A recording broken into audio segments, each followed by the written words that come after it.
So, I'm finally back here with another lecture presentation, which has been an interesting technological challenge all across the board, from trying to figure out a few of the Brightspace and Adobe Connect issues. Um, and also, when I tried to do a PowerPoint, my laptop all of a sudden will not open up um, PowerPoint. And of course, Microsoft, as it says, searching for solutions, um, which in all the years I've used Microsoft, I've never seen it actually come up with a solution when it has that problem. So anyway, I'm doing something from the laptop, and we'll just talk our way through a few items. So I thought it'd be kind of fun to talk a little bit about purpose. I had a good time looking at your overall impressions of the Gospel of Mark and the short papers you wrote about what you thought was the intention of Mark in writing this book. So that's been kind of fun to read all those things, and I thought you'd be interested to see the kind of statements that you and your classmates made. So here's a couple of the examples of what people posted in those Mark 1 reviews. So take a look at this.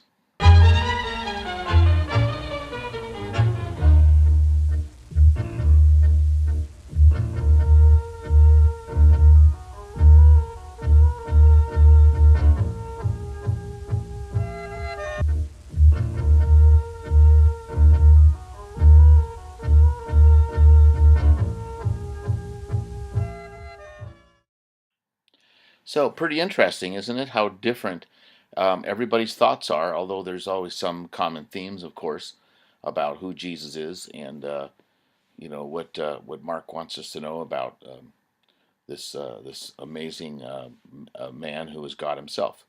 But still, we all have little different things we see, and we try and pick up from the text itself. So we're all a little different, and yet all part of the story that He wants us to know. I know as I think about purpose, I think about how when we all write something, we write with purpose. And once in a while, we write something that maybe is interpreted wrong by someone, and we have to clarify for them, like, that's not what I meant when I wrote that to you.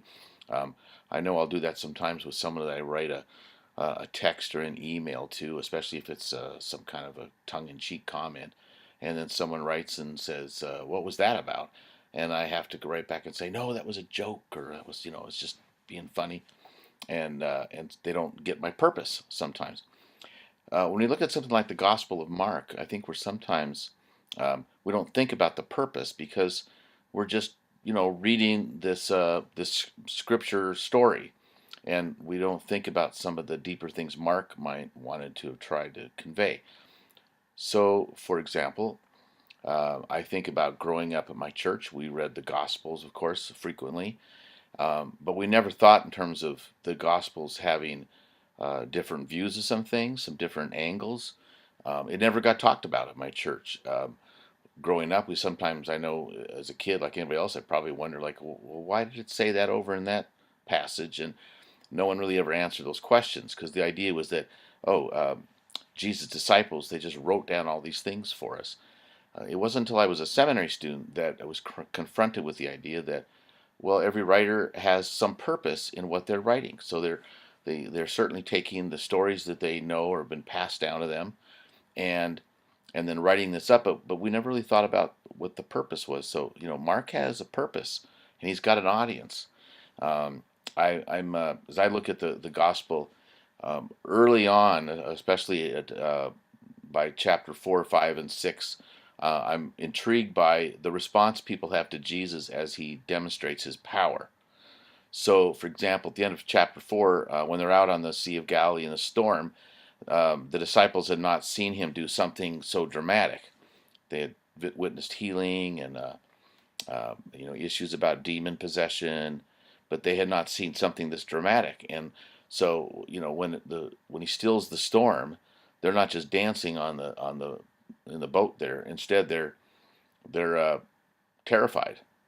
The word is really dramatic about being terrified, and Jesus is, what's wrong with you people, and well, who would not be? Could you imagine being on that boat and watching a friend still a storm? Um, we might be excited. We might also be terrified that the power that existed in this person was hard to imagine. Um, and then we start seeing people afraid of Jesus frequently. So wherever he goes, the next couple of chapters, people are afraid. After the demon possessed man in the tombs is freed from his demons, and all those demon possessed pigs die in the Sea of Galilee, which is a pretty fascinating story which you've just read and commented on. Um, the people come to see Jesus and they want him to leave. They're afraid of him. Uh, Not what I would normally think of when I think about the response to Jesus Christ. But here he is. People are afraid of what's going on, and we see that over and over again. I think that connects with those early readers, hearers of Mark's gospel who were afraid. They were terrified about what the future might be. Lots of time had passed since Jesus had been raised from the dead. They're waiting for him to come back. There's persecution, suffering. Certainly, a lot of people were losing hope, mainly or often maybe leaving the faith because they couldn't handle it. And then here comes Mark's gospel to say, no, it's okay. This is what Jesus went through, suffering and trial, and we can make it too. And He's there for us. And one other thing I want to add onto this small presentation is actually a link that will be on Brightspace for a little presentation from N.T. Wright, the renowned Bible scholar from England. Um, he's got some really helpful, insightful things to say. I think I'd rather have you listen to him than me when possible. So make sure you catch that link and listen to N.T. Wright talking about Mark, particularly studying it in the season of Lent. So we'll talk to you soon.